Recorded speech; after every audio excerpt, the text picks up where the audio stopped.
ඔයා මොකද ස්ටික් නෝල්ලට ගෙදර කරන්නේ? ඔව් මේ මම මේ මොනවද ඔයගොල්ලෝ මේ ස්ටික් නෝල නැති වෙලාවට මේක කරන්නේ? ඒ වගේ ඔය කේක් එක ඇද්දේ මම. ඇයි ඔය ඒක අරගෙන ආවේ? බොබි දැන් මට ඒකට උත්තර ඕනේ. මේක ස්ටික් නෝලක වන්දිනේ. අපි යට රෑ කැමකට ආරාධනා කරන්න යාමේ. ඒත් යා තාම මගේ ප්‍රශ්න වලට උත්තර ඒ දුන්නා. වගේම තමයි ගෙදර කෙනාගේ අවසරයක් නැතුව ඒ ගෙදර වෙන එක ලොකු වැඩක්. මම කිව්වා ඒ වගේම තමයි කේක් හොරකම් කරන එකත් හොඳ නෑ. ඉක්මන් කරන්න අනේ ස්ටික් නෝල එනවා. බොබි අයියෝ ඉක්මන් කරන්න මාත් එක්ක එන්න. කරන්න තව දේවල් තියෙනවා. යමු.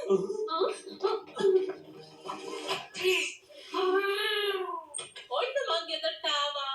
ශාන් ගෙනාවේ.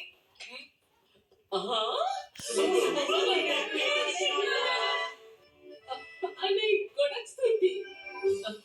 ඔගොල්ලෝ ගොඩක් හොඳ ළමයි. එක් මට උදේ දෙයක් කියන්න අමතක වුණා. සමා වෙන්න. මම මේක කියන්නම තමයි හිටියේ. අද නෙවෙයි මගේ උපන්දිනේ. ඒක කියලා අපිට පාවුනා. ඇත්තටම ඔයගොල්ලෝ මම වෙනුවෙන් හදාගෙන ආපු කේක් එක හරිම රසයි. හේතු දෙකක් නිසා තමයි මම උපන්දිනේ සමරන්නේ නැත්තේ. ඒ වගේම අමතක කරන්න බෑ මගේ උපන්දිනේ තියෙන ලබන මාසේ. ඔයාගේ ගෙදරට වරින් අපේකට ඔයා තරන්න නැතුව තියෙන්නේ. ඒක ප්‍රශ්නයක් නෑ ඒක ඇත්ත. මොකද ඒ කරපු දේ කරන්න අනිවාර්යයෙන්ම ගේ ඇතුළට එන්න ඕනේ. ඒකයි.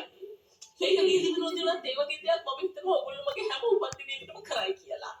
මේ වගේ වැඩ එක දිගටම නොකර ඉන්න එක එච්චර හොඳ දෙයක් නෙවෙයි. අපිට මේක හැම අවුරුද්දකම කරන්න වෙනවද?